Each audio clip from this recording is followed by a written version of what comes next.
Hey guys, welcome back to my channel. My name is Marcus and you're watching Foliage Cove. And gosh, it has been so long that I recorded a video for you guys to actually enjoy.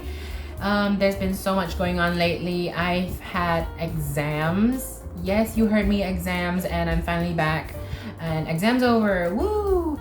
So I have a plant that I'm gonna unbox for you guys, which is going to be amazing. And I can't wait to share with you guys what I have in here. Now, if you're new here, welcome to my channel. My channel is all about how to grow houseplants and also succulents. And if you're into all these planty content, be sure to go and click the subscribe button and also give me a good thumbs up, because it really helps me as a small content creator to actually grow and share my videos to the public in general.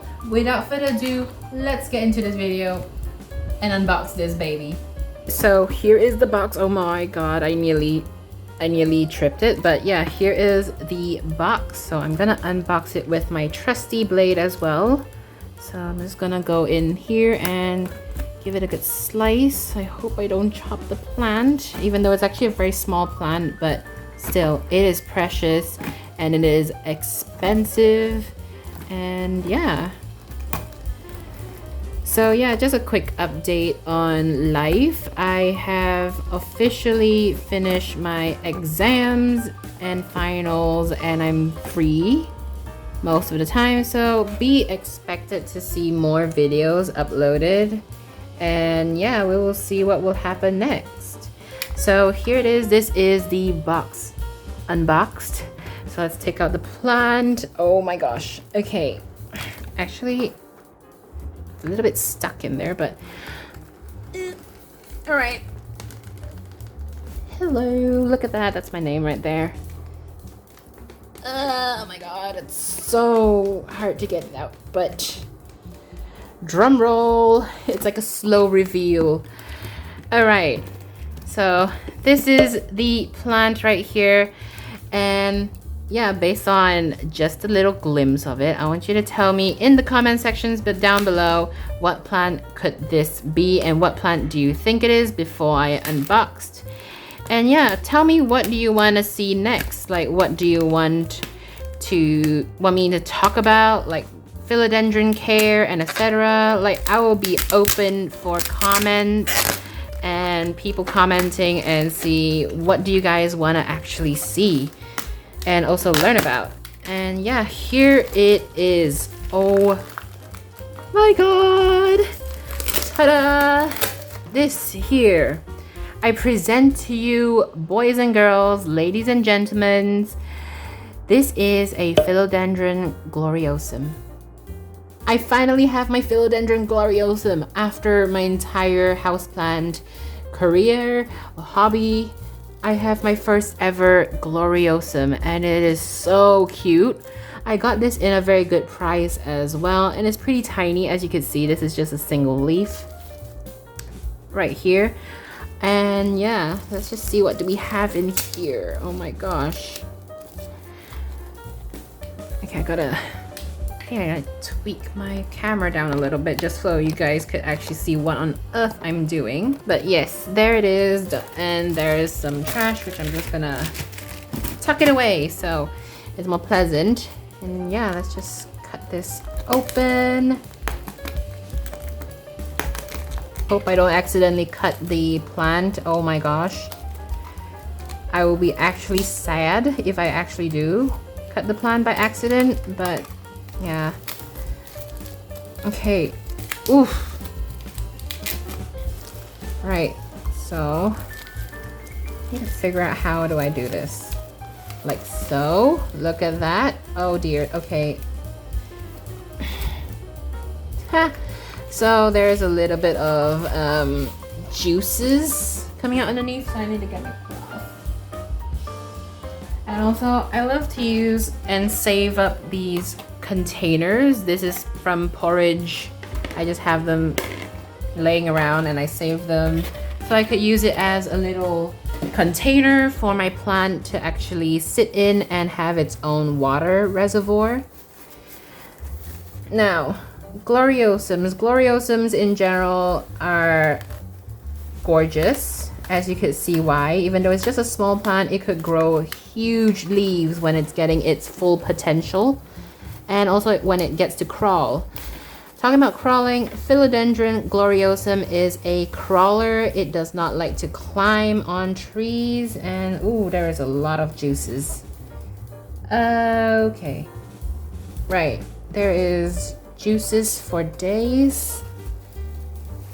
Right, I'm just gonna put on top of my pot here, or okay, make sure I dispose those properly and make sure it does not leak everywhere. But yeah, philodendrons are basically like any other philodendron. They love high humidity, they love the airy soil mix, and they are just gorgeous. They're just amazing. Now, I learned a fun fact. Actually, if you do not give your plants more humidity, the leaves, the new growth especially, would not grow nicely and eventually rot in its casing while it's actually unfurling. So that's a good tip to actually take in. And yeah, oh gosh, those are mud. Those are mud. Oh dear. Okay. Yeah, I'm gonna clean the floor. Give me a few minutes. Alright, so the floor is all cleaned, and as you can see, it looks pretty sad and needs repotting ASAP.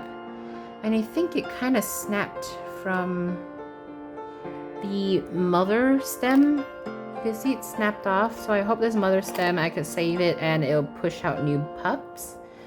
But yeah, other than that, it looks fantastic. It's just a little bit dirty and I need to clean the undersides of the leaves. But the top side, look at these. Hey, isn't that gorgeous? So yeah, this is pretty much it that I want to show you guys after so long. I know I have not been posting and I highly apologize. But here it is. This is my gorgeous Philodendron gloriosum.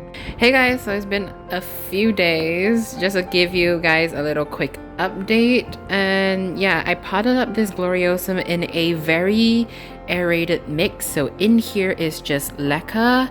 There it is also sphagnum moss. There is also, if I'm not mistaken, orchid bark. I'm pretty sure that's orchid bark, yeah. So orchid bark, and they're like pretty tiny orchid bark chips. So I use that to make my soil mix. So as you can see, the mixture right here. Oh, there is some roots. There is some things growing in there. I don't know what is that green thing. But yeah, so here is my gloriosum. This is just a quick update. All cleaned up underside and the top, and it's doing fantastic. As you can see, it's a little bit dry. I need to give it some water, I know. And yeah, it is loving it. It is really loving it. And it's just looking very healthy. I put it near my humidifier because gloriosums need high humidity to actually push out new growth and also not get their leaves fried because they do not love the low humidity. I live in a very hot and humid climate, but it's still a must to have it in a very aerated soil mix. That way it could, you know, breathe, let the roots breathe. And I also use a couple of toothpicks, as you guys could see, or skewers, whichever you could use. I snap it in half and just stake the plant up so it stays upright. And yeah, you could actually still see, or actually see, the new growth somewhere there. Yeah, that's a tiny new growth. So it's taking its sweet time because it's still trying to establish itself, which honestly I won't blame it, but this plant is just absolutely amazing. Like, I got it for a few days already and it's just doing great. And also another tip to actually keep in mind, these are very velvety plants, so you got to keep out for the spider mites. I kind of spray this with neem oil at first, and also keep it in shade, that way it doesn't fry the leaves because they are very sensitive. So I sprayed the underside with alcohol solution, so you could use a 70% alcohol just to give it a little spritz underneath there and just basically clean this plant up to make it healthy and also prevent it from any pest.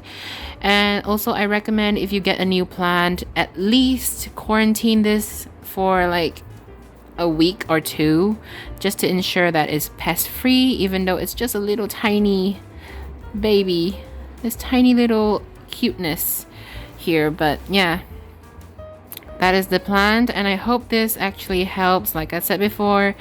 And yeah, I thank you guys all for watching, and I'll see you guys soon. Bye.